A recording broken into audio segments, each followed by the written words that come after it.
Magnum. Yeah. At Trafalgar Square, and you met a Magnum photographer? Yeah. Well, I mean, what actually happened was that I was in Trafalgar Square shooting pictures of pigeons. Yes. It's not the first person that's ever shot pictures of pigeons. And there was another person shooting pigeons who came up to me, and I thought I was being picked up or something, who said, I think you're a very good photographer. He said, I can tell photographers by watching them work, you know. So I thought, well, that's a strange line, but and being very heterosexual, extremely at that time heterosexual. But anyway, it was Sergio Lorraine. Yes. Who turned out later, when I to be, in my opinion, with Ouija and Kudelka, the three greatest photographers. And what Sergio said was that, you know, he said some people shoot pictures and other people you can see are concentrating on shooting pictures. Mm. And he said he said you can sometimes tell that deep concentration of somebody who's obviously doing it for a purpose, whatever that purpose is. And so we became friends, and he looked at my pictures. Now at that time, of course, I was shooting anything to make a living, you know, but I was shooting some things not as well as people around me. So that when it was the sort of current affairs-y sort of story, I mean, if it had violence in it, McCullen did it better than anybody. And if it was politically, you had to be politically astute, then Philip Jones Griffiths did it better, because Philip was the person who had the political brain more than anybody else. He really understood his politics. I mean, and so what I did was I don't know who it was, but somebody said I always did Tinsel Society most of the time. But of course you can't, i.e. sheepdog trials or something like that. I used to find those lovely. You know, it goes back to army officer buying his wife a hat. But it was very difficult to make a living out of that sort of stuff. Sergio looked at my pictures and said, this is what you should be doing. You know, this other current affairs thing, by all means do it, but know in your head that you're in the second division in that. Yeah. Whereas in this other thing, perhaps you have something that other people don't do. I had a terrific bit of luck, and that was that the colour supplement started at that time, 1961, I think it was, or anything. And what happened was that this other group of photographers were vying for the current affairs-y thing, of which most of the stuff in the magazine was that. But I had a little niche that nobody else was doing. Right. And so literally every story I did was published because nobody else was doing that. And Sergio introduced me to a man called John Hillison, who at that time was the Magnum agent. He represented many other people besides Magnum, but it was the Magnum agent in London. And it was through going into that office that I saw the contact sheets that were so influential in my life. Yeah. But also it meant that I came into contact with the Magnum photographers, and by now I knew what Magnum was. Yes. At the time I met Sergio, I didn't have a clue. I'd never heard of it, you know. Right. And so because the magazines were really quite good at that time, so there was a magazine called Queen and Town, and Queen magazine had a very good picture editor called Mark Boxer, and they brought over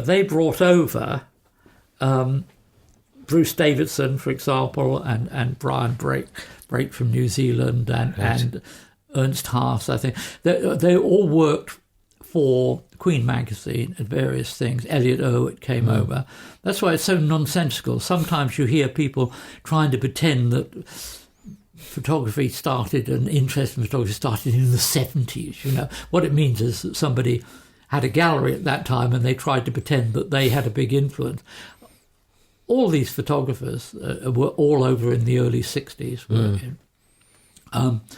And I, I just liked what was going on, basically. So... I mean, it means it opened doors for you, presumably. Well, what happened was David. that I met Bruce Davison. Yes. Came over. So Bruce Davison came over for Queen magazine, and I instantly latched myself to him and said, look, do you want a guide? Which was exactly what he needed, because the information he was getting from the research people at Queen was in a certain kind of rather social establishment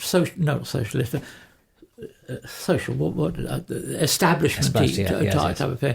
Whereas I could introduce him to a different. So I spent a lot of time with Bruce, and then Elliot came over, and I did the same thing very deliberately. Sort of said, "I'm happy to be your assistant." You know, right? Okay. And so, not only did I learn enormously from working with them and seeing the way that they work, but I also had a stronger connection to the London Magnum office. Right. So, by and large, it never seemed to me a problem of getting into Magnum, because I found myself able to enthuse about photography as much as Bruce Davison did and Elliot did. And I realised that I had the same kind of thought process that they had, the attention to detail, the attention to the subject matter of what it was really about and what I was trying to do. And so every time the Magnum people came over, I met them. And so, and George Roger had become, who was the great British Magnum photographer, founder, became a friend. And then George introduced me to Cartier-Bresson, and I got on well with him as well. So my process into Magnum was kind of eased in quite easily. Yeah. And to be honest, I mean, it sounds pompous, but I never thought I wouldn't get in, if you see what I mean. It just seemed to me there was a natural progression. A natural progression. It is, for most people, it's a pretty torturous thing, because they don't have those sort of feelings. That sort of entree. And what sort of hands-on do you have with Magnum now? Do you? Oh, all the time. I said, I go up to the office. I mean, now I'm South Wales, but I go up to the office once a month, I suppose. Right. And obviously with email and all that sort of stuff, there's not a day goes by when there isn't emails from somebody about something. You know. Yeah. So the contact is very close. But Magnum is. It's an agency like any other agency, except that the difference is that it's owned by the photographers rather than being an agency that employs photographers. Indeed, yes. So that has advantages and disadvantages. Right. The advantages is that everything within Magnum is based on things like, terrible words like integrity and honesty and all that. And if you deviate from that at all, you're slapped down by the other photographers, because part of the reputation of Magnum is that it does things really, really thoroughly. Yes. And with whatever, again, you can have the debate about the word integrity, but with great humanity and great integrity. Yes. And I fitted into that sort of family. It's very important that you get on with the other people, that you get on with the staff. And, more people come into Magnum and then don't become a member because of their relation with a bad relation with the staff than through, if you get into the nominee status in Magnum, it's pretty obvious that you take pretty good pictures. Indeed. But actually, that's only a part of it. Yes. Okay. The part of it is that, they always used to say if a Magnum photographer goes somewhere and does a story, it's much, much easier for the next person that comes along. They leave that kind of feeling behind them, which is a nice thing for somebody to have said, and I hope it continues. Yes. But it is lovely, but the main thing you get out of it is the companionship of the family, of people around you that are the best. I mean, we have tremendous staff. They really are the best. And of course, the photographers, to get into Magnum, you have to be voted in by the other photographers. Indeed. And it's a long process of discussion, etc., etc. By and large, I don't think Magnum makes many mistakes. You know, I mean, I if I look through the members at the moment, I don't think there's anybody there that I would say shouldn't be there, even on a personal level. Even those I don't like them. There's certain photographers I just don't particularly like, or I might not like their pictures personally. I know what they do, but as photographers within their genre, I think it's reasonable to say they are the best. Yes, they are the best, and that's great, because it means that, you know, if I go up to the office and there happens to be somebody in from New York or Paris, or you go and have lunch, and the conversation is kind of different from the conversation you tend to have with other photographers. Yeah. Other photographers tend to, in the main, talk about money and whether they've got a job or whether they haven't. Magnum photographers never. All they're interested in is subject matter. You know, what are you working on? Is that interesting? What is your approach to that particular story? And that's so refreshing sometimes. One of the problems with Magnum is that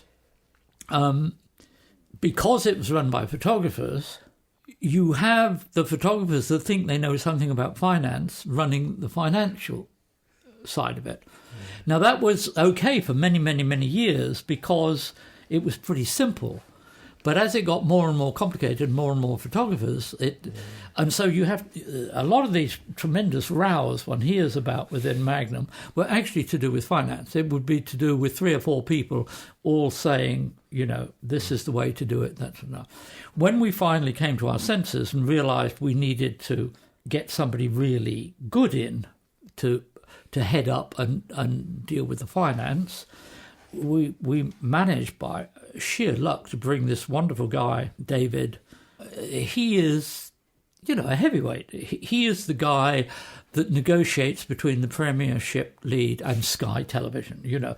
So he deals with the $16 billion deal. So we're talking about somebody who really knows what they're talking about.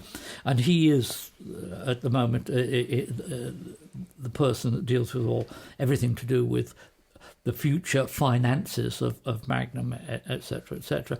Now, the beauty about that is that when you go to a meeting and you've got 2 people that really don't know absolutely what they're talking about having an argument, he would just step in and say, shut up, you know.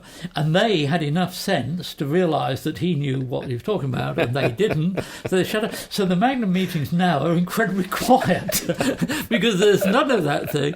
And not only that, but the whole finances are therefore being sorted out, and you know, I mean, simple things like if we were in financial problems, you know, people used to say, oh, well, we need to cut back on the staff, you know. When David came in, he said, no, you don't cut back on the staff, you get better staff. You go up market, you don't go down market. You know, you make sure that what you've got is great staff, and if you've got great staff, then you produce more and you make more money. And of course, he was absolutely right. I mean, we've got unbelievable staff now. We've pinched them from the head of Christie's, the head of the Sotheby's, in the Cultural Studies Department. A very high-ranking person from Reuters has come in, and wow. and so it's really made a difference. You suddenly find the atmosphere in the office. It was always very friendly, but now it's learned in a way. The people know what they're talking about. Yeah. And that rubs off, and it makes you want to, you know, you know, the fact that I rushed around in Paris was partly to do with having shot the pictures of this terror thing. You know, I'm 81, so it's not easy to run around Paris when there's a lot of young photographers doing that. But I did have the experience to download quicker than anybody else, you know. But I could download quicker because I had enough sense to realise that I can't compete with them running, but I can get my pictures out quicker, which means something. Yeah. But I had faith in the Magnum office doing it. Right. And so Magnum is very, very healthy at the moment. It's in really good shape. And also the young photographers that are coming in. I mean, the latest sort of the last dozen photographers, 10 photographers we brought in are just wonderful. And so Magnum is in really, really good hands with them. They're nice, they're pleasant, they're very humanistic, and they're brilliant photographers and very brave. Much less to do with trying to do stuff of which the general public would enjoy, much more to do with it's an intellectual exercise of which the head of the gallery can promote themselves in a further direction. And in my opinion, sadly, it's at its worst it's ever been now, in that what you have is somebody who is, it does it very well, except that all the time, it always seems to me as though it's a weeny bit self-promotion. I can find this obscure Czechoslovakian photographer, and my feeling is, who cares a shit? If you're going to have a gallery in Wales, let's have a policy. You either show the best in the world to people that have never seen it. Yeah. For example, there's never been a Cartier-Bresson exhibition in Wales. That's crazy. Yes. So you could show those sort of people to the public, or you can show young people and promote young people, or you can show the best of other people that have photographed in Wales. Now that seems to be a simple policy, which would be advantageous to have. But instead of that, you have this weird sort of conceptual thing, perfectly valid form of photography, but it's a very, very narrow genre. And it dominates the gallery. Yes. So, in my opinion, nobody goes anymore. No. Whereas, I mean, one of the things I'm saying to the museum is that the first thing that I think this new curator's got to be, and it's very difficult because I have to not look as though I'm, being over pushy about it, but is to link up with the education department, of which is a very good department in the university. And the first thing they've got to do is to devise a way of openings not being for people that go and buy a new hat to come to the opening, but to attract taxi drivers. Yes. And it's a different... It's very difficult for a museum because they're so used to this cosy establishment-y sort of, social thing, We'll all have wine at the opening. Bugger that. I would prefer them to have beer at the opening. Yes. And everybody, have four times as many people. Democratise it. Yeah. Now, I think it's very easy to do. I think it's easy to do. You stop having 3 lectures a year about sort of the Bauhaus and the feeling of that. You have an exhibition called Sex, and a lecture called Sex. And if you have a lecture which is called Sex, you've got 200 people come to it. Yes. You can then do it very brilliantly within that thing and show the history of, from the daguerreotype and pornographic pictures to whatever you want to do, and violence you can have. But it's got to be titles of which the general public understand. Aren't we in a situation, though, where the establishment will never, ever put their head on a block? Well, they might if they think money's involved. Like the key. And box office. And so if box office, and B, in my case, if I give them my archives and I give them enough pictures, I'm giving them 1,500 prints. Well, in terms of, a print of mine at the moment sells, they don't sell that many, so it's an artificial thing. But it sells for £1,000. That's 1,500 times 1,000. That's a lot of money. Is the value. And the accountant there is going to say, if you've got that collection in, that means the assets of this museum are, a few million. Yeah. That has a clout. Yes. Now, it's an artificial clout because, if I sell 20 pictures a year, 30 pictures a year, that's doing very well. 1,500 pictures, they're not gonna sell. But in terms of the accountancy and the books, it's very powerful. And so that, I think, is the way you have to do it nowadays. You have to battle them on their own ground. And that is the sort of ground. And then you also have to battle through this establishment-y thing of the people that buy a new hat to go to the opening. Yes. Because it's really refreshing to say that at Photo Gallery, because and many of the photographers we've spoken to just don't bring it up in conversation because they don't feel that institution or that organisation is relevant to them. How sad is that? It's so sad. It is so sad because the reason it's sad is because they get all the money. There was a little gallery run by a Polish guy and somebody else called the Third Floor Gallery, and within a year that had a stature around everybody. People knew about it, but of course they had no money. The Arts Council said silly things like, "Oh, well, you've got to be established for 2 years before," and I mean, it's so ludicrous. They needed the money, and the two kids that were running it, who were really enthusiastic and cared about and knew who all the really good young photographers were, and said they were brilliant, but they've gone off to shoot pictures instead, and sadly, in my opinion, the person that's running it now is very good, very well meaning, etc., but doesn't have that kind of whatever it is personality that they had. And so that I thought was wonderful and should potentially have been. But the photo gallery is okay if you're interested in that tiny little genre of what the guy... Picking up another point in your career, because you spent 17 years with the Newport course. Because that happened by accident in a way. It kind of happened by accident.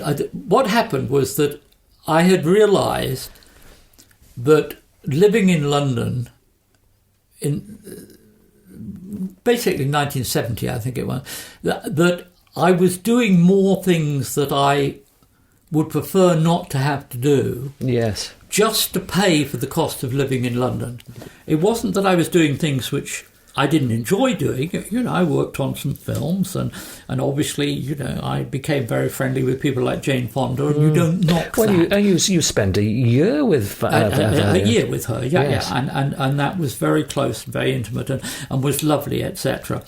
But what was wonderful about it was her. It wasn't, I didn't find a lot of the time the pictures are all that interesting, I mean, I shot some fashion at that time. I had a contract with Harper's Bazaar, but I used to just at the end of the session give the film to the picture editor. I didn't even bother to look at the stuff. I wasn't that interested in the pictures. I was interested in the phenomenon of doing it, which was fun. Yes. You go to the Canary Islands with 6 models. It's fun.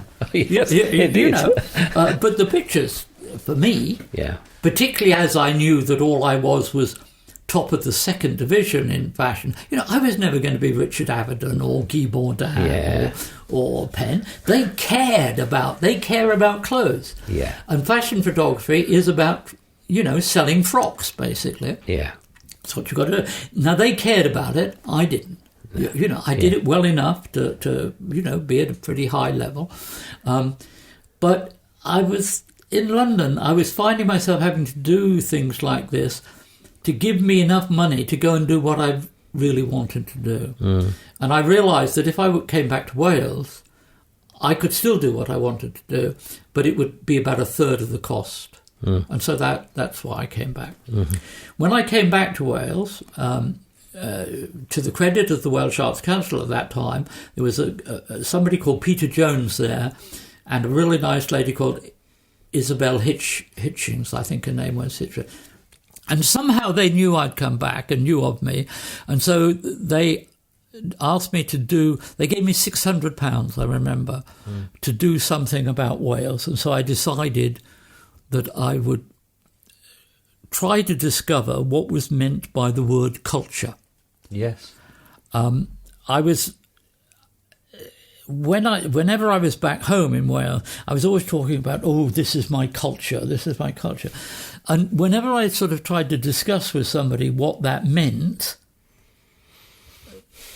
nobody actually came up with an explanation. They just used the word a lot, as though it was all terribly important, but nobody could, and I met somebody called Raymond Williams, who was really fine, in my opinion, one of the great Welsh writers. Indeed.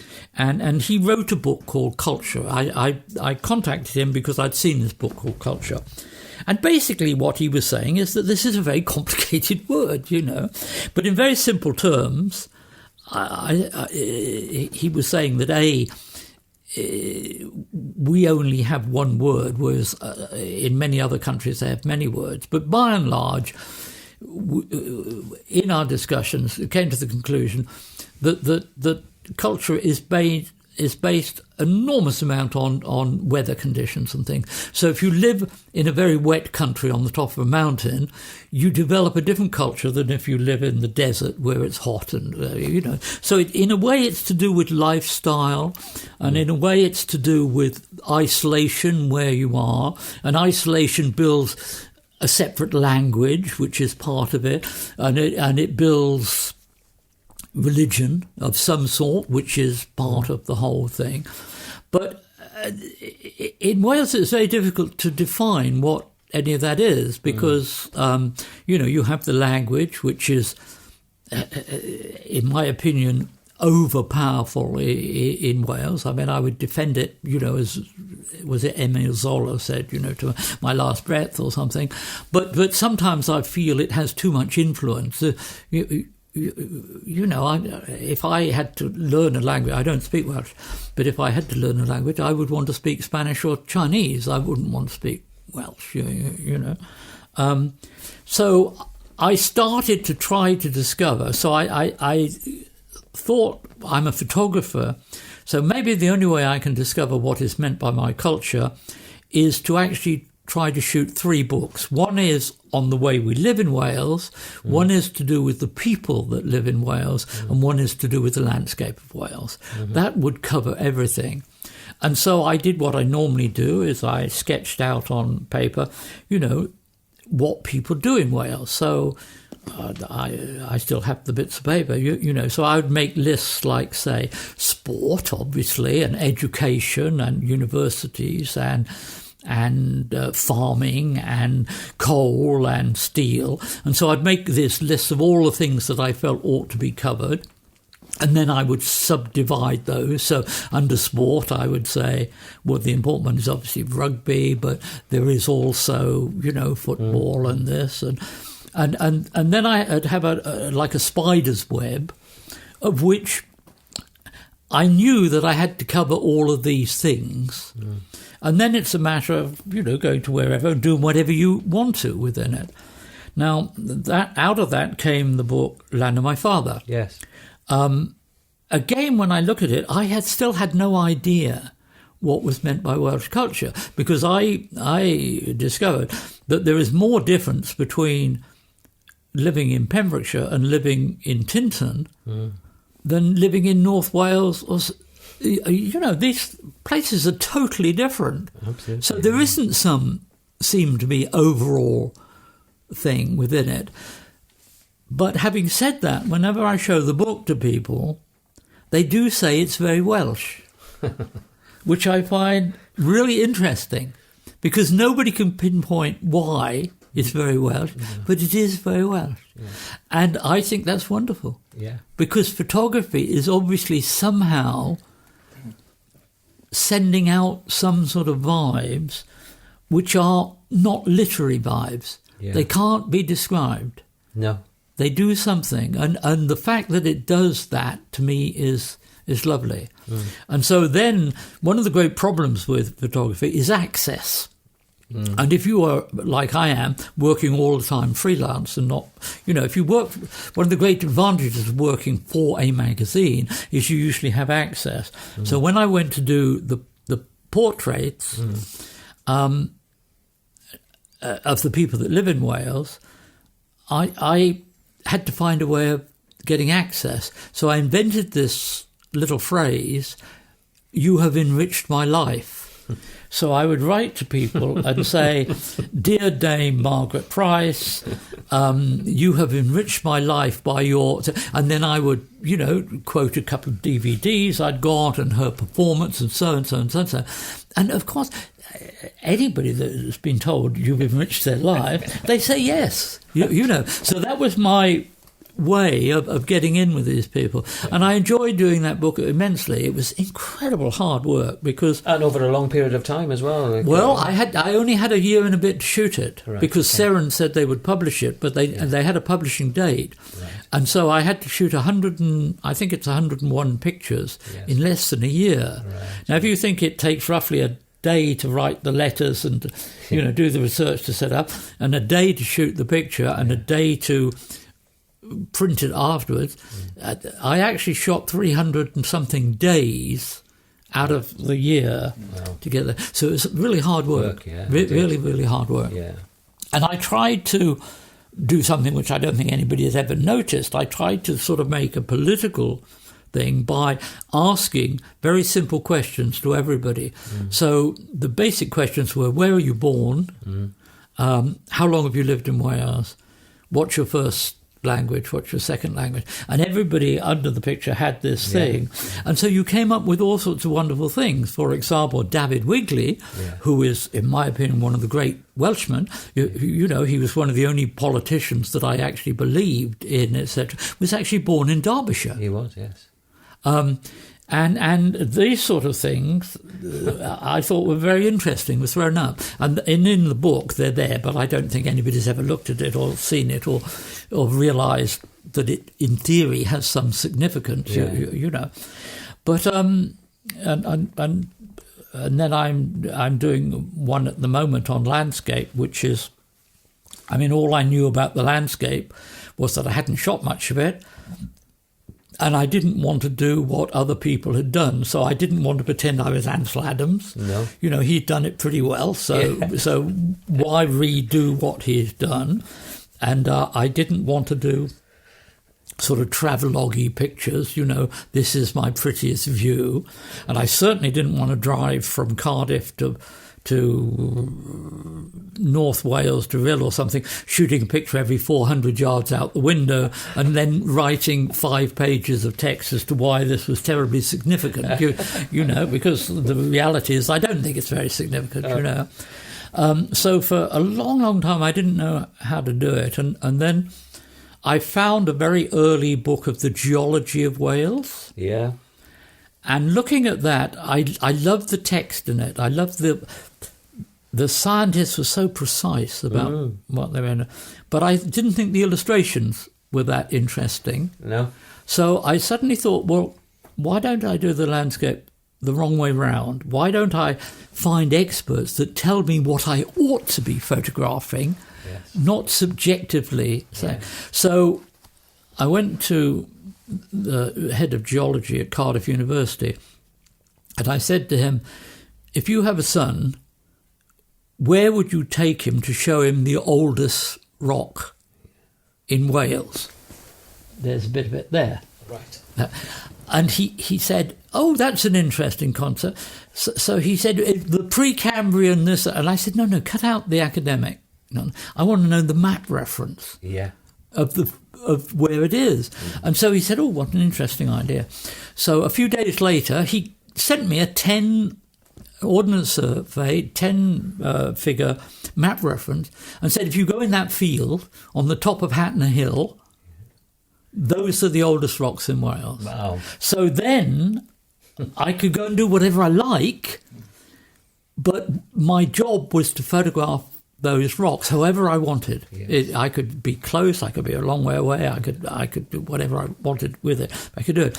And so we then, went back to him and said, well, what's the best example of a glacier valley? What's the best example of a rock fold? Nice. So we went through geology, and then I moved on to anthropology and said, what is the first example in the country of Neolithic man, and right, okay. And then I could photograph those sort of things, and then I started to investigate when was the first use of the word landscape, and it's interesting because castles were built to suppress people, and yet at some point they suddenly became romantic. in paintings, and so you can see what I'm saying, and very simple things like north, south, east, west. Yeah. Well, that is dictating something. So you can go and photograph, Mouse Island, which is the north, Roos, which is the south. Yes. The east is more difficult because it's on private land, in fact, and the people are a bit naughty about letting you get on there, so you have to sneak in. And then the west is the only one I haven't done now, because that's the lighthouse way off. It's like 20 miles off St David out, so you have to get a boat to go out there and all that sort of thing. But that's the way I'm tackling the landscape. When do you hope to publish that? Well, it's really got to be finished by next July, because I did a mistake. I put it as being the last book, thinking it'd be the simplest to do, i.e. landscape is there all the time. You don't have, if you want to go back, if you've done it wrong, you can go back, and it's not going to move that much. But what I hadn't realised is that I get older, and that things begin to ache and your legs go. And I discovered this when I tried to get up Hatton Hill the first time, because I went to go there and I couldn't get up there. I just couldn't get up there. So I then had to come back and say, well, the only way I can do this is to go to the gym. So I spent a year getting fit enough to walk up there, to walk up Hatton Hill. So it was very good because it meant I did that. But it has been going on too long, right. And I'm pretty fit. I go to the gym 3 times a week and etc. But however much you go to the gym, as you get older, you get weaker. And so and of course the thing is that you tend to put off the things that are most difficult. Like there's a wonderful bridge which bizarrely is right in the middle of moorland, and nobody quite knows. It was obviously on a drover's road or some sort of a pack horse road. But it's there. But it's 4.5 miles into the middle of really tough terrain. So that's 4.5 miles there and 4.5, and I've still got to do that, Well, if I don't do that by next July, I think the reality is that I probably won't be able to do it, And yet for me it is quite important, because it's that symbolic of a certain kind of Welsh bridge, and there's a wonderful hill fort in North Wales near Trefor, I think. Oh yes, yes, absolutely. And I haven't photographed that, and it seems to be it's very important. That's exactly it.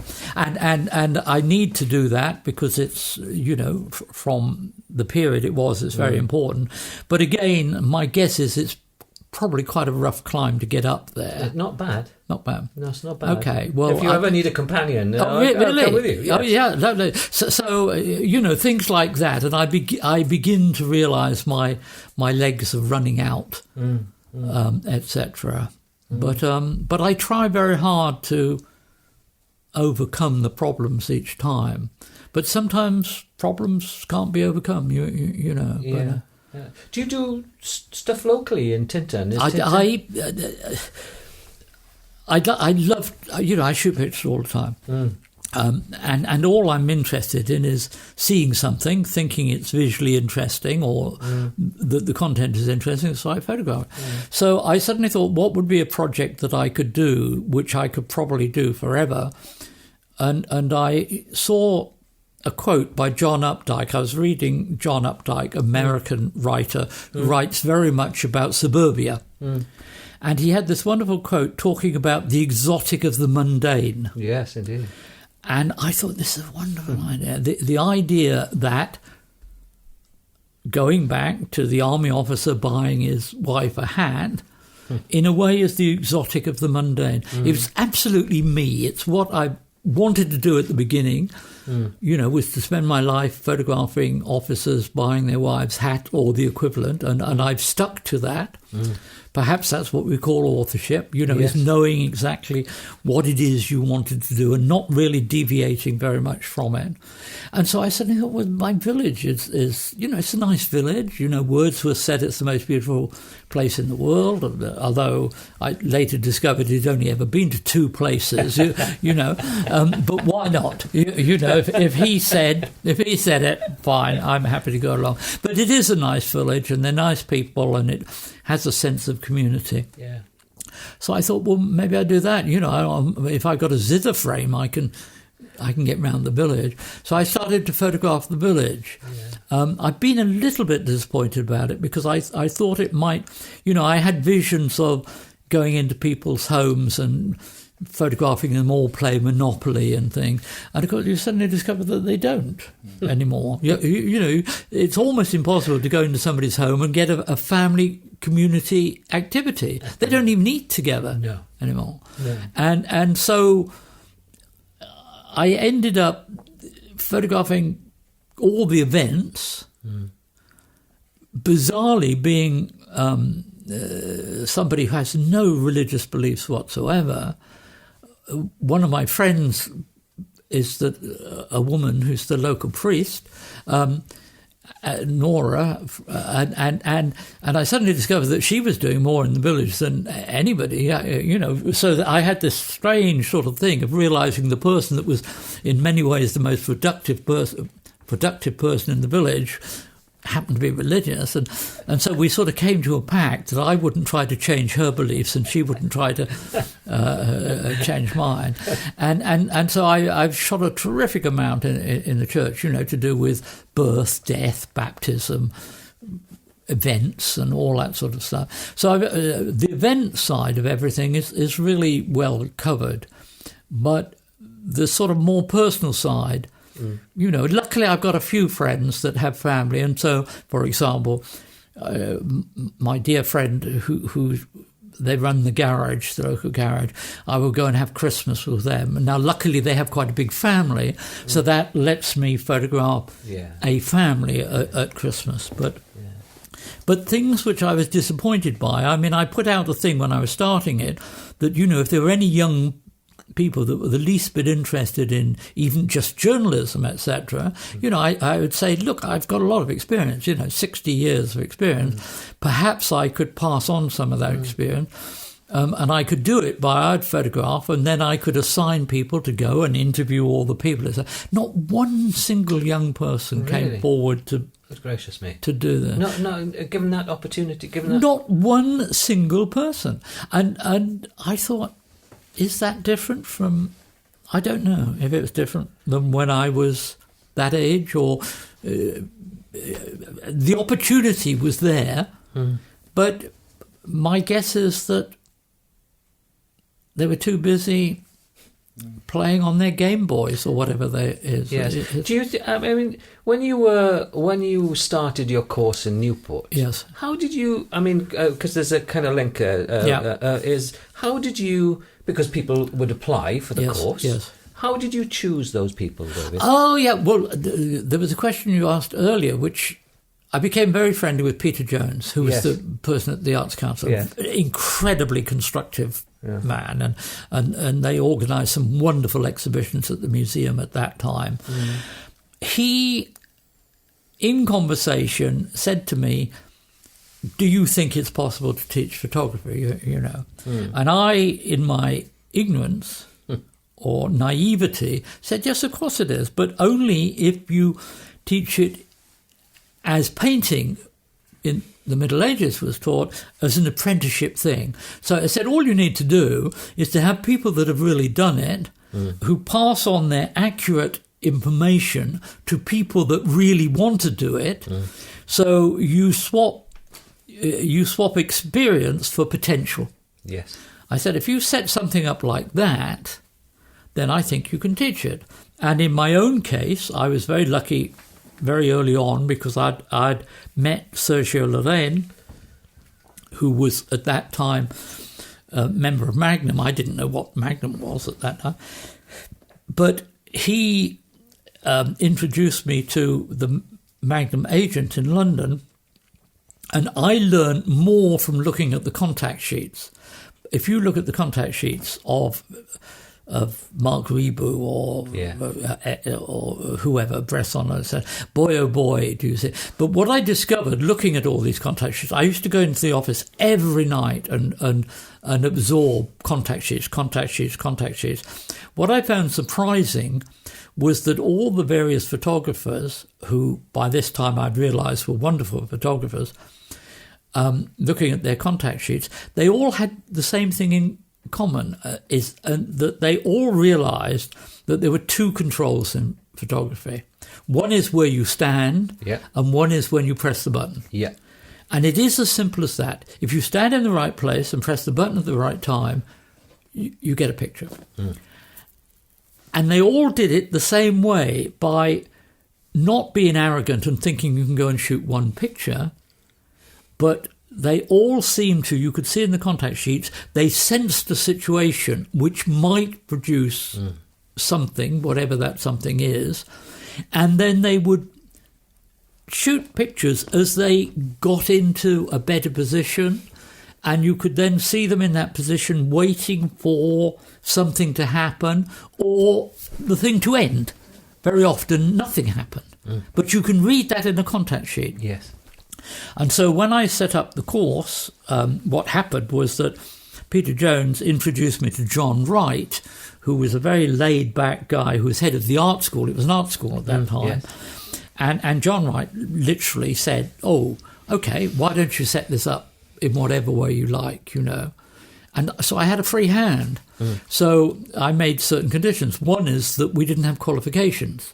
I didn't want people all coming to get a qualification.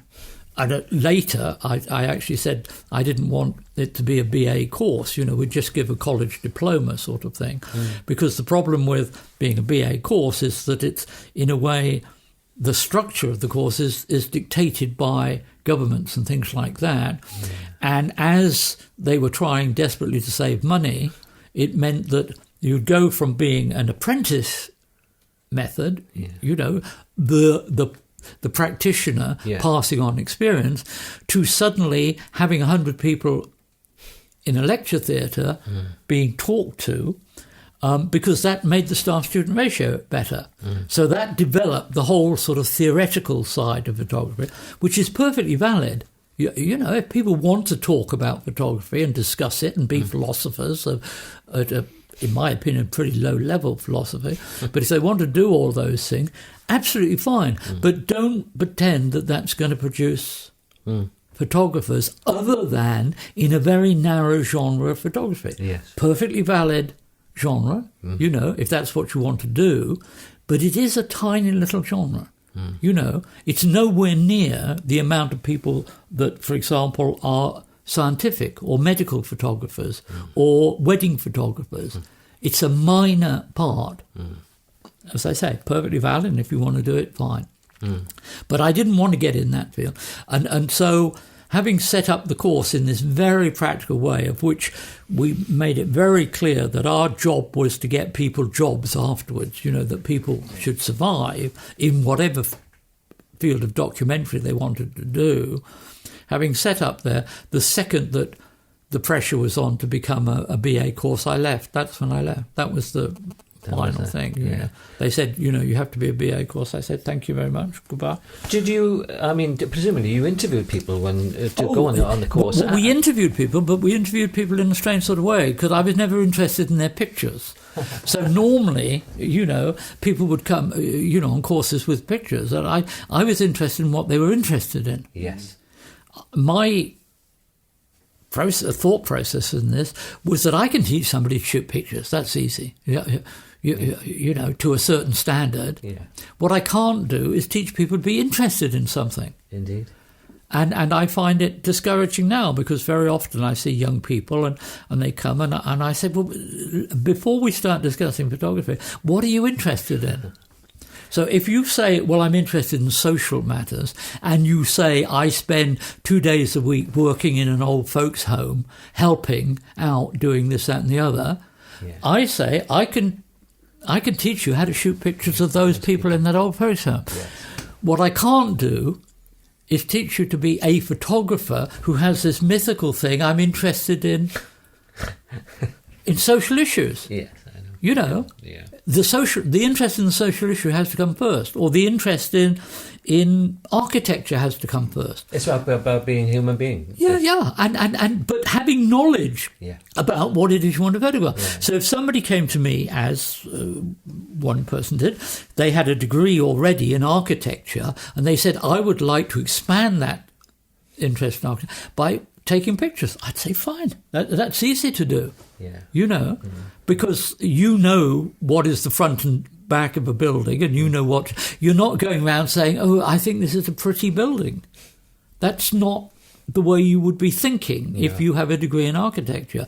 And it would be the same in anything, whether it be botany or, you know, people that know about flowers, they know why that flower is that shape, what insects pollinates that thing, what is the life cycle of that. If you know all that information, it's pretty easy to take pictures. Yeah. You say, I need a picture of this animal and this and this and this. Yeah. So the interview process was always to do with what are you interested in. Yeah. The easiest people to pick up were people that want to be sports photographers. Because you'd say to them, okay, if next weekend you had the chance to go and do something, what would you do? And they'd say, oh, I'd go to Darlington because it's their 100th anniversary of when they changed from a pink shirt to a blue shirt. And you suddenly realise they have all this information. Yeah. So I could say, oh, well, that's okay. Now I'll teach you how to make a little picture story out of that. Yeah. But just somebody coming and saying, I'm interested in sports, who cares? You know, I'm interested in sports. Yeah. So that was the process, which always surprised people, you know. Right. So I can teach people to shoot some pictures. What I can't teach people is to have a focused point of view on something. How many people do you have on that first year? I think it was 12. 10 or 12 or something like that. Yeah. And we did actually, it's a slight lie when I said we didn't have qualification. I discovered that there was something, or rather somebody else told me, who was a very good HMI, that's right, a guy called Hawkins, I think his name was. He was very, very constructive. He came down and I talked to him about it, and he said, well, what you should do is set yourself up as a TOPS course, which was a training opportunity. But anyway, it was to do with people that were being made redundant. Right. Oh, yes. Okay. And they could get grants to retrain. Yeah. And so that's what we originally did as part of the course. Mm. So we got a lot of steel workers and things like that. Right. And I very often say, you know, you're going to go on a course, it's going to cost you 27,000 quid to do it. Now, do you really think that you're going to be a better photographer than if you go and buy a round-the-world ticket, a camera, decent pair of shoes, and you go around the world for a year, just shooting anything you like, and at the end of that time, when you begin to understand what it is you find interesting, you then go and do a workshop or do 2 or 3 workshops, each of about a week or 10 days, with somebody who does what you want. So, you know, you might do it with Anders Peterson or somebody, or you might go and do it with whoever, Peter Marlowe, if you like that sort of stuff. Who's going to be the better photographer at the end of that time? You're going to save yourself a staggering amount of money, and you're going to be a better photographer. And a better all-round. A better all-round person. Yes. You would have understood what it's like to, you know, and by that time you might have learned, you know, whether you're supposed to take your shoes off if you go into a mosque or not. You know, those things are important to know. You know, how do you learn how not to offend other people in their country? Yeah. Not through some cultural studies thing. You learn by going there and asking and being polite. Yes. And you suddenly discover that all these other countries have very nice, polite people, and that the general public don't want to kill each other or don't want to kill you or you and them, that the only people that want to do these things are people with rather extreme sort of views, and that by and large the world's a rather nice place to be in, you know, and it's fun. And you save yourself a lot of money. when the photo gallery was started, it came out of a series of lectures which came out of the course we were doing at Newport. We decided that what we wanted to do was to get out to a general public. So we discovered that Cardiff University had an extramural department that ran courses in things like basket weaving and this, that and the other, which went out to the general public, and you could do it as an evening workshops and things. So we put forward the idea of having a series of lectures. I forget how many there were, but I think it was 24 lectures or something. And that we could do this through the extramural department at Cardiff University. And what it meant is that something like 150 people, taxi drivers and people like that, all signed up for this course. And what they were suddenly confronted with was people like Bert Hardy and Sir Tom Hopkinson and people like and McCullough and people came down and gave talks about photography, and they were enthralled by it. At the end of it, a few of those people, Steve Bembo was one, Chris Gregory was another, said, look, this is a shame, can't we do something? And Peter Jones, who was at the Arts Council, said, well, what do you want to do? And they said, we'd like to start a gallery.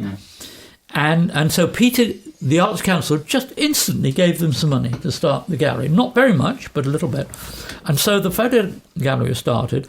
And it was, if you look at the early programme, it was a wonderful programme. All sorts of people. And they brought in people like Derek Jarman, who was the film director, but he'd shot some still pictures and did that. And we showed Burkhuzzle for the first time. And Sue Packer had a wonderful exhibition. And it was very much... And then slowly it got taken over by people whose obvious ambition was to go and be the head of the Tate or something else. And so it started to become much less to do with trying to do stuff of which the general public would enjoy, much more to do with it's an intellectual exercise of which the head of the gallery can promote themselves in a further direction. And in my opinion, sadly, it's at its worst it's ever been now, in that they do it. It does it very well, except that all the time it always seems to me as though it's a weeny bit self-promotion.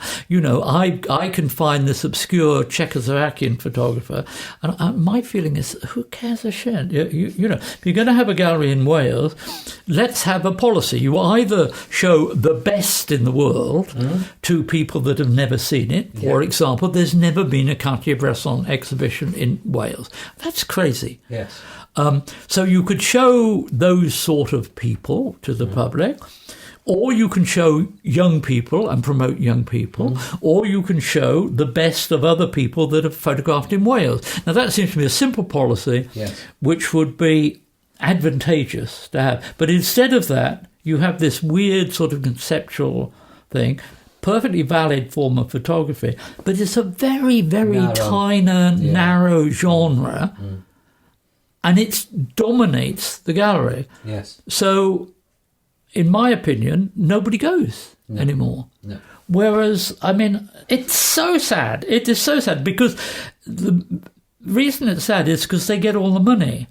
There was a little gallery run by a Polish guy and somebody else called the Third Floor Gallery. Yes. And within a year, that had a stature around everybody. People knew about it. But, of course, they had no money.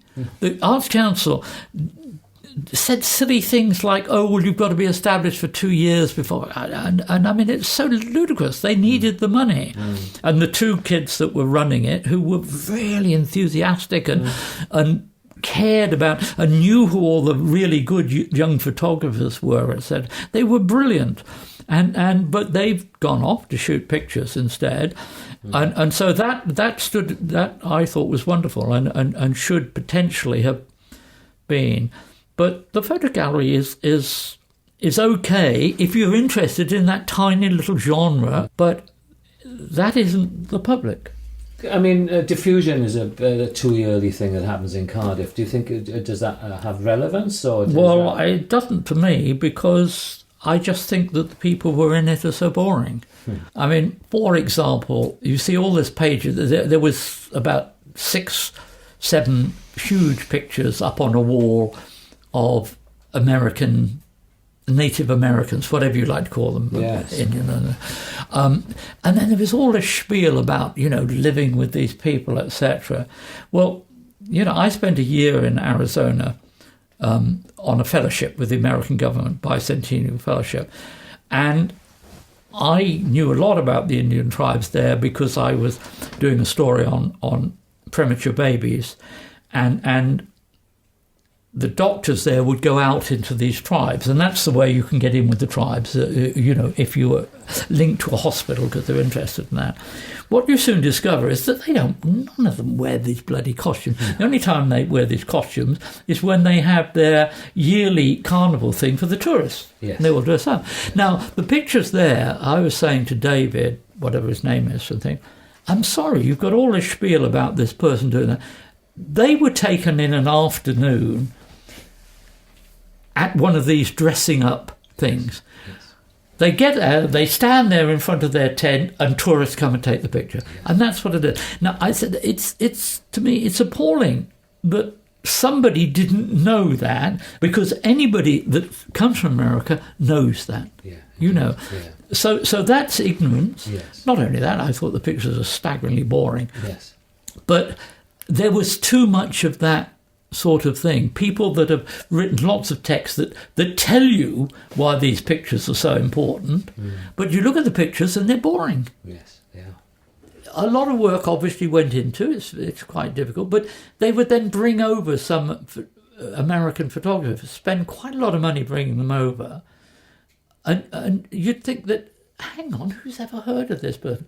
The only people that have heard of this are the people that read about 4 magazines which are written by so-called cultural studies people in a university who talk to each other, who all write for the same magazine. So it's this incestuous little group that write and talk to each other, and therefore they know these people, and nobody else in the photographic world has ever heard of these people. The whole thing is very incestuous, and one can understand how it happens and why it happens, but it's nothing to do with that world of photography.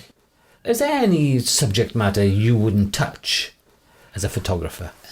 Not really, because my feeling is I'm just interested in the world. Yes. And so I look at the world and I take pictures of it. Yes. Now, that's not to say that the end product isn't boring as old boots, because there might not be anything that particularly interests me.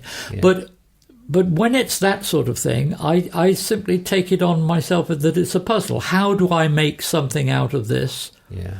Which is interesting, but not stylistically doing it. Yeah.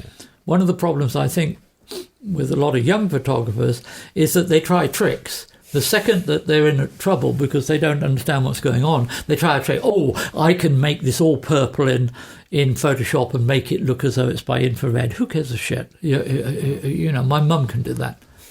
Well, she can't because she's dead. But if she'd been alive, she could do that, or I could teach her how to do it. Mm. And so they're continually trying to do that, or let's make the skies purple, or let's do this or that or the other. And as though that means, it doesn't mean anything. No. It means that you know which button to press on a computer to make it thing.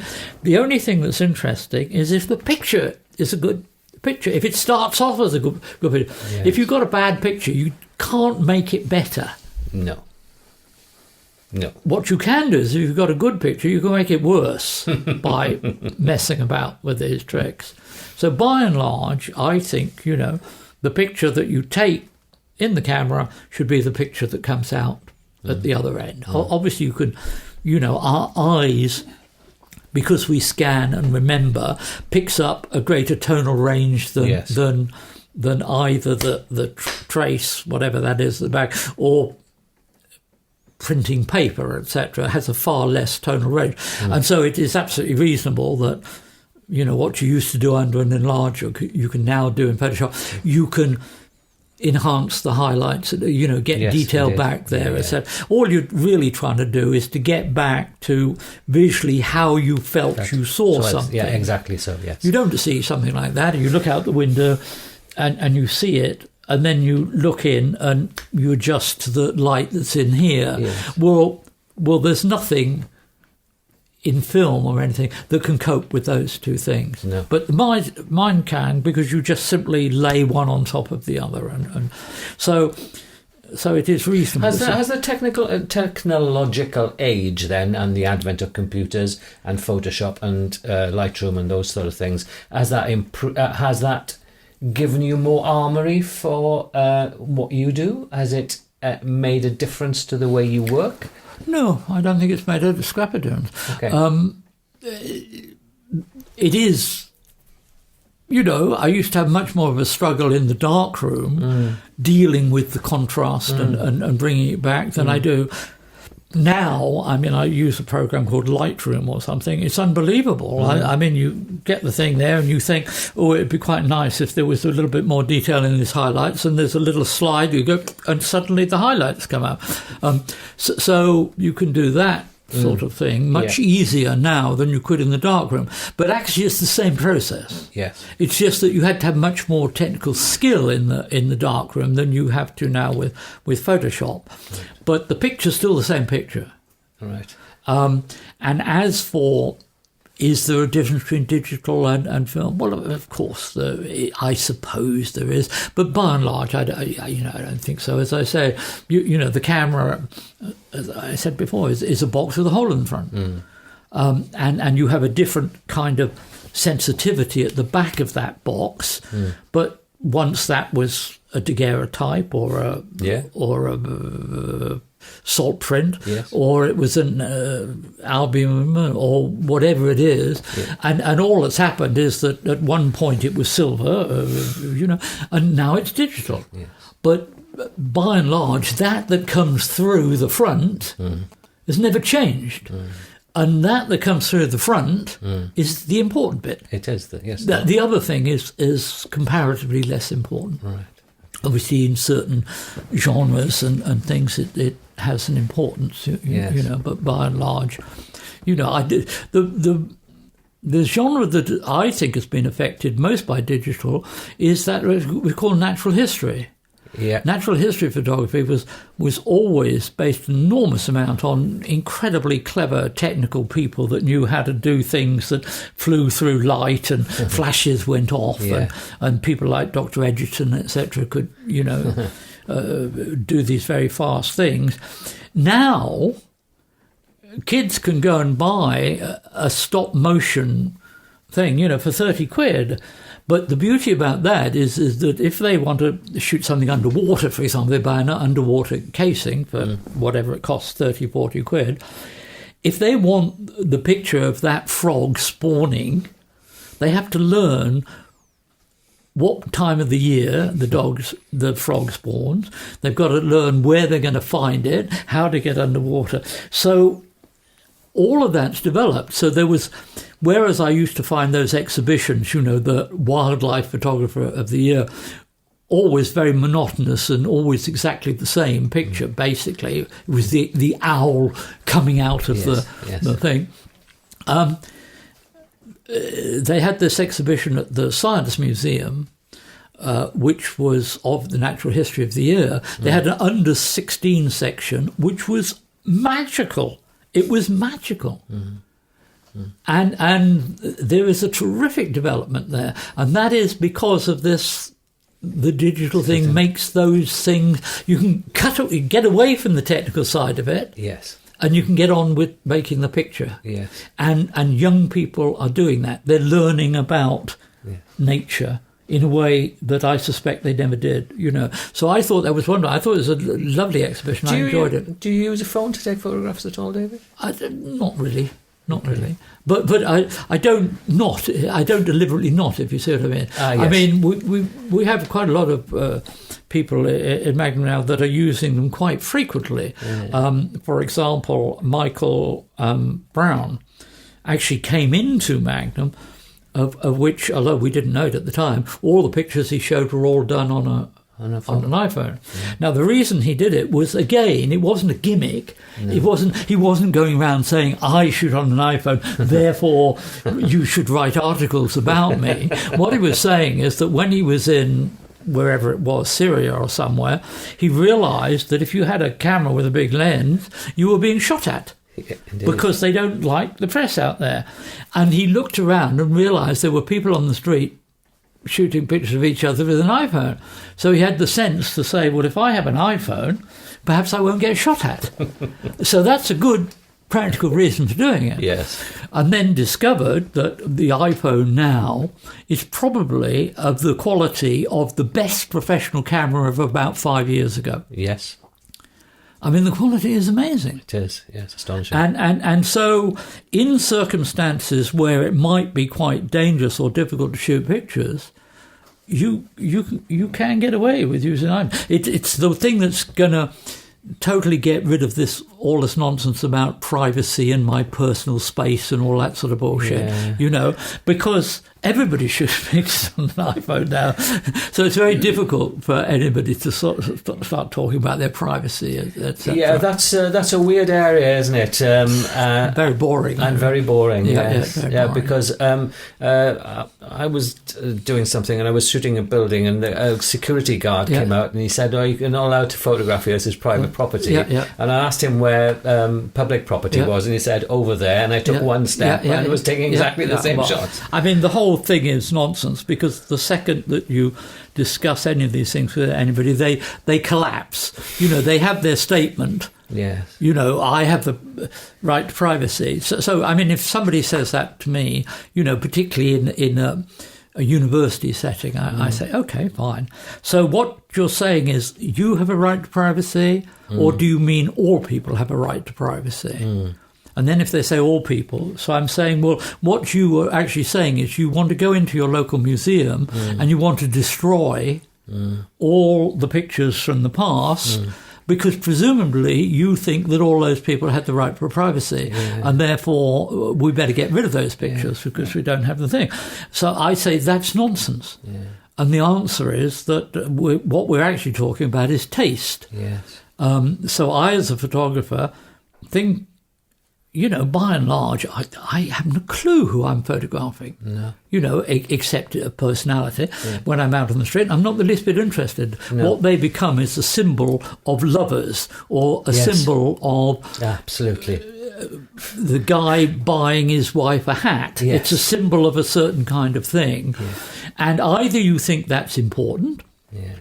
I think it's important. I think it's very important in violent situations because my experience is that if somebody doesn't want you to be there, it's because they have something to hide.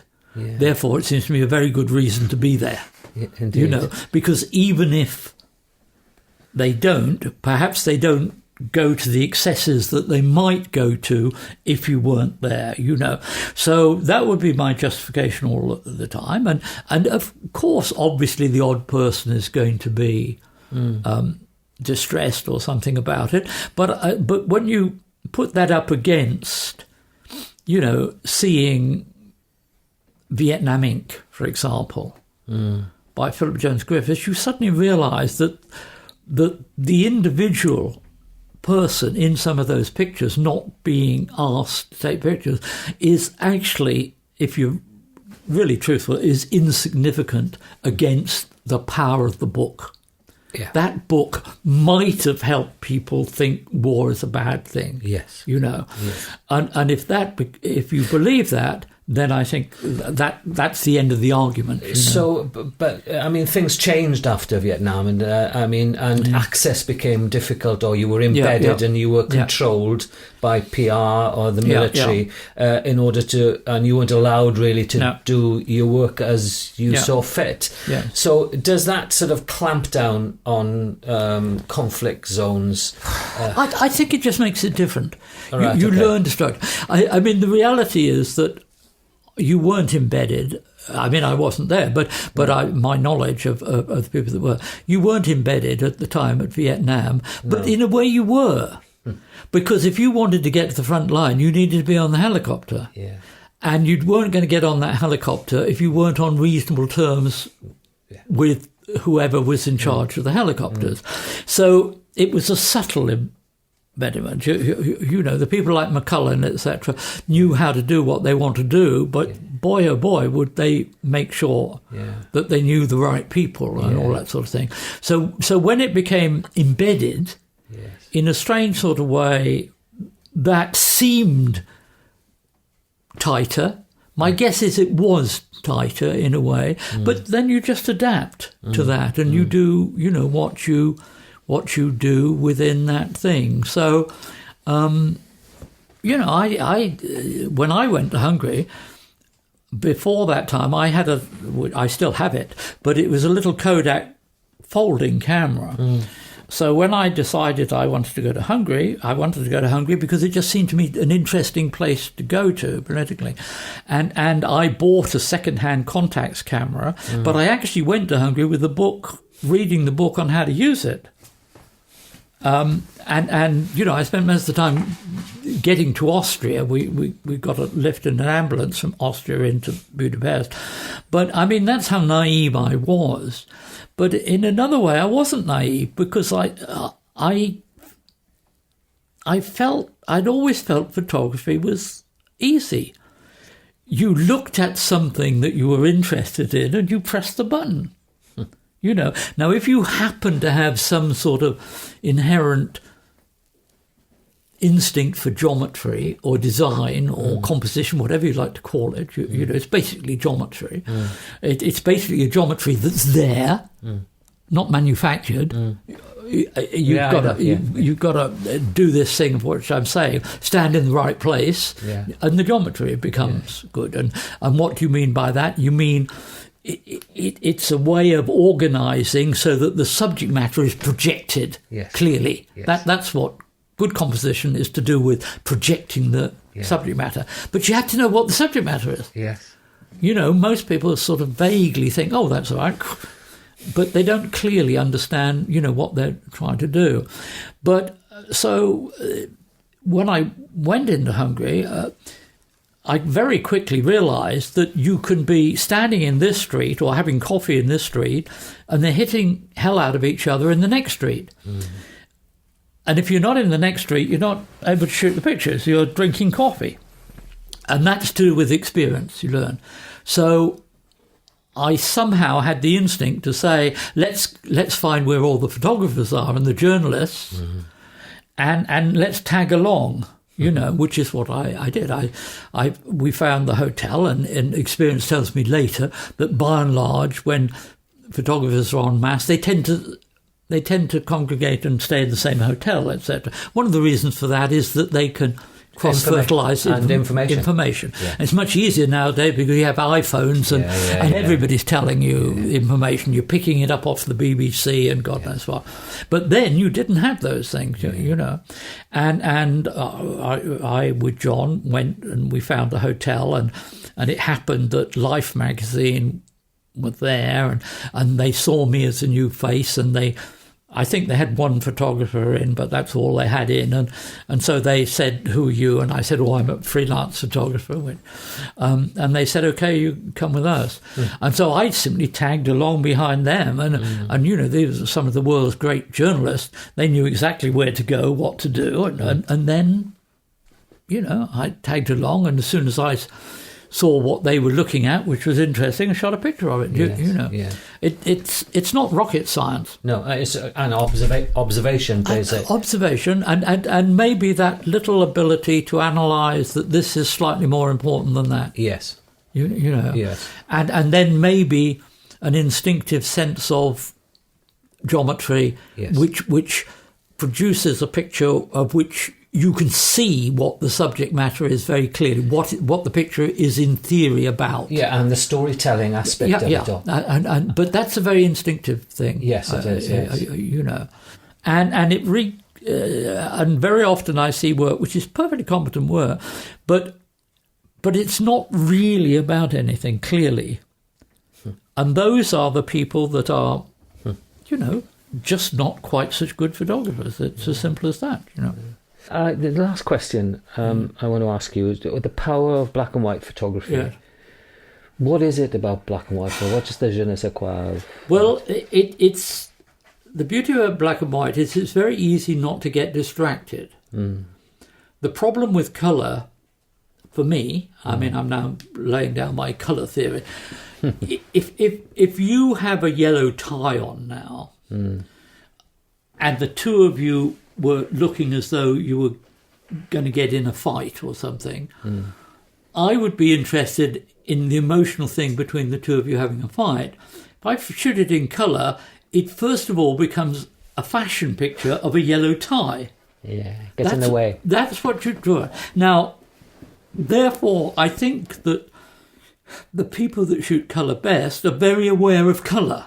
Yes. I'm not that interested in colour. I'm much more interested in the emotion.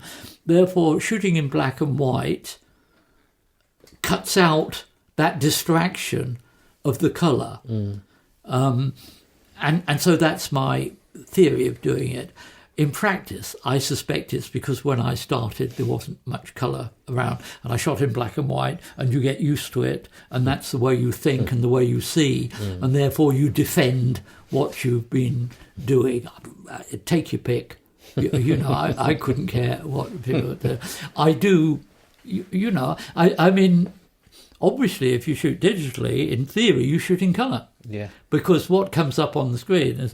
But the first thing that I do is I flip it all to black and white straight away. Yeah. And in Lightroom, it's amazingly easy to do, and it does it really well. Yes. Really, really well. Yeah. Although I on the TINTERN thing, I've explored a weeny bit, kind of still lifey things in colour to see what they're like. I don't do it terribly well, so I'm dropping it. But the landscape I've done is all in colour. Right. It's all colour. Yeah. But there's something about landscape that the landscape almost instinctively deals with colour rather well. Nature is very good at putting the reds and yellows in the right place. Absolutely so.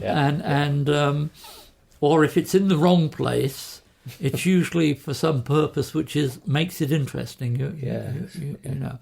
So the landscape thing, if it's done, will in fact all be in colour. What did you think of McCullen's visit to landscape? Well, it doesn't surprise me. I mean, the thing about McCullen is not that he's a great war photographer, is that he's a great photographer of tension. He loves anything that makes his adrenaline go. Yeah. So it didn't surprise me that when he, when he'd hurt his back or hurt whatever he did and had to more or less give up, because I remember him saying, you can't go and do the kind of photography I do if you can't leap over a wall, which he suddenly couldn't do. And then he decided, he lives in a very nice part of Somerset, I think, and he goes and shoots. But his idea of a good day out in the landscape is it's pissing with rain or freezing cold, and the day that nobody else is going, and that's because the tension. That's him. And yes, it's him. So one shouldn't be surprised that his landscape pictures are exactly the same as meth drinkers in Liverpool or people shooting in Vietnam. It's totally consistent. Yeah. And so it's great. He's the turner that would, if he was going to do it at sea, he would be tied to the mast, as the waves go over his head. He wouldn't be on the Saga cruise. Would not interest him that much, But it's totally predictable. Yeah. Totally predictable. Yeah. Simply that he does what he does. And that's what gives him a buzz, and it's exciting. And that's why some of us feel terribly cold. He gets excited. Cool. And he's wonderful. And he's another one of the great photographers, and he's a nice man and a decent man, and cares about. It's a little bit too racked with reminiscences, I think, now. I sometimes think he's sometimes a little bit unhappy about life in general. Do you have any demons looking back? No, I don't think so. I've had a wonderful life. You know, I had a lovely childhood. It was, you know, if I look back, we didn't have much money as a family, but I have no memories of ever needing anything, you know. I had a great... I loved school. I went to a boarding school for the second part because of the problems of Dad being away in the army, etc. But I loved that because I was so good at sports, you know. So it simply meant that as soon as we finished school, I could go off, you know, and practice and train and do all that. So I loved boarding school, etc. I liked Sandhurst enormously because it was me going to a university in a way that I wouldn't normally have done. So I loved all that. And then I had this incredibly lucky thing of opening up this flipping magazine. You know, I sometimes think, isn't it bizarre? Yeah. If I hadn't gone into that room and picked up that magazine, well, I wouldn't still be, but I would have been in the army for whatever. But that would have been okay because I was enjoying being in the army. I liked it, you know, it was fair enough.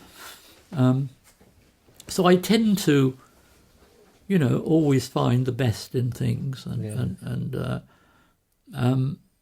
I have a lot of self-confidence, you know. So when people say, you know, what would have happened if you were starting now, and I said it would have been exactly the same. You know, I would be in the equivalent of Magnum because that's what I would be striving to do, and I would have the understanding of what it took to do it. And I would be willing to do that kind of sacrifice. You know, I would be the person, you know, photographing the Students' Union, yes, and not feeling that I had to go and get pissed to get. Yeah. You know, I wouldn't be interested in being pissed because I wouldn't be able to shoot pictures if I was. You know, and that's how I would be, and I don't think it would be any different now than then. So I love it. And. How long may it continue, David? Well, I think it will. I think it will go. You know, I'm one of these people that in the last 10 minutes will be asking for another 5 minutes. You know, because you never know. In that 5 minutes, that might make the difference. You might just take that great picture. Yes. That you've missed out on all your life.